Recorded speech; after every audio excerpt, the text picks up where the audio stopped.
श्रीराम समर्थ. समास 6वा श्रोते स्तवन. 23 ओव्यांचा हा समास आहे.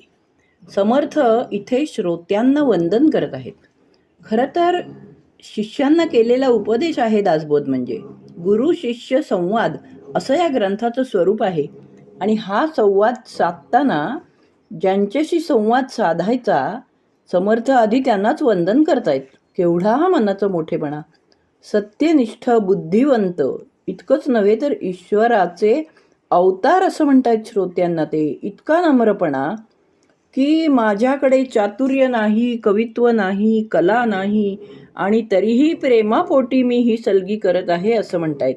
श्रोत्यांना महान म्हणणारे समर्थ खरंच महान आहेत. वाघ सिंहाची पिल्ले भीत नाहीत त्यांना. मीही त्याच निसंकोचपणाने बोलतोय आणि त्याच आपलेपणाने बोलतोय. देवाची पूजा प्रत्येकजणच करतो, आपापल्या पद्धतीने करतो. त्यातला भाव महत्त्वाचा असतो. तसा तुम्हीही श्रोतेगण माझा भाव पहा आणि रुचीपालट म्हणून माझं बोलणं ऐका, मला सांभाळून घ्या. चक्क देवत्वच बहाल केलंय. कारण श्रोता सर्वज्ञानी आहे ही भावना आहे. या भूमिकेमागचा अर्थ असा की श्रोता वक्ता, कलाकार प्रेक्षक, गायक रसिक, लेखक वाचक ह्या साऱ्या जोड्यांमध्ये वैशिष्ट्य हे आहे की एकाशिवाय दुसरा अपूर्ण आहे. दोघे एकत्र आले तरच खरा आनंद निर्माण होतो. म्हणूनच दोघांनीही एकमेकांबद्दल योग्य तो आदरभाव ठेवायलाच हवा हे सूत्रच इथे श्रोत्यांचे स्तवन करताना स्पष्ट होत आहे.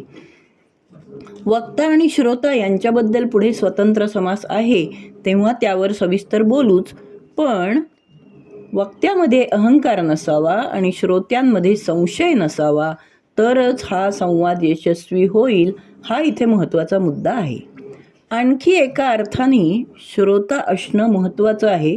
कसं ते पाहूया. ऐकणं ही खूप मोठी कला आहे. आपण समवयस्क मित्रमैत्रिणीसुद्धा गप्पा मारतो तेव्हा दुसऱ्याचे पूर्ण ऐकून घेतो का, हा एकदा विचार करायला हवा. आपल्याला दासबोध दैनंदिन जीवनात उतरवायचं आहे म्हणून अगदी रोजच्या जीवनातली ही उदाहरणं घेऊया. आपलं मूल शाळेतून घरी आलं किंवा ट्रीप होऊन आलं, खूप काही सांगायचं असतं त्याला आणि आपण त्यांना झिडकारून वेळ नाही आहे रे आत्ता असं जर म्हणत असू तर चूक आहे ते. तो आवेग असतो सांगण्याचा, तो त्यांचा बाहेर येऊ द्यावा, दाबून नका टाकू तो. तिथे वक्ता मुलं असतात आणि आपण श्रोते असतो. पालकांनो ऐका, त्यांचं प्रेम प्रगट होत असतं या प्रक्रियेतून. बाकी इथे या ग्रंथात अध्यात्म वगैरे खूप येणार आहे पण ते समजावून घ्यायचंच आहे. मात्र हळूहळू या छोट्या छोट्या गोष्टीही ज्या महत्त्वाच्या आहेत व्यवहारातल्या त्याही समजून घेऊया ना. प्रपंच नेटका करून मगच परमार्थ करायचं आहे ही समर्थांची शिकवण आहे. नेटक्या प्रपंचात ह्या छोट्या गोष्टी खूप मोठ्या असतात. साध्याही विषयात आशय कधी मोठा किती आढळे. आपण आधी गुड लिसनर होऊया, उत्तम श्रोते होऊया.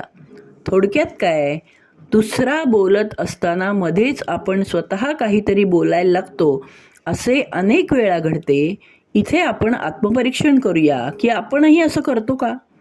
हा दुसऱ्याचा अपमान असतो, हा मुद्दाम नाही घडत पण हे न कळत घडतं आणि त्यामुळे तो दुखावला जातो. दुसऱ्याचे ऐकून घेणं याला सुद्धा खूप सहनशक्ती लागते, शांत मन लागतं, स्थिर मन लागतं आणि मुख्य म्हणजे आपली पाटी कोरी असावी लागते. सारांश, पुढे कथेसी अवधान द्यावे असे श्रोत्यांना अत्यंत नम्रतेने समर्थ विनवतायत. आपणही स्वच्छ शुद्ध मनाने आदराने त्यांचे बोल श्रवण करूया आणि उत्तम श्रोते बनण्याचा प्रयत्न करूया. जय जय रघुवीर समर्थ.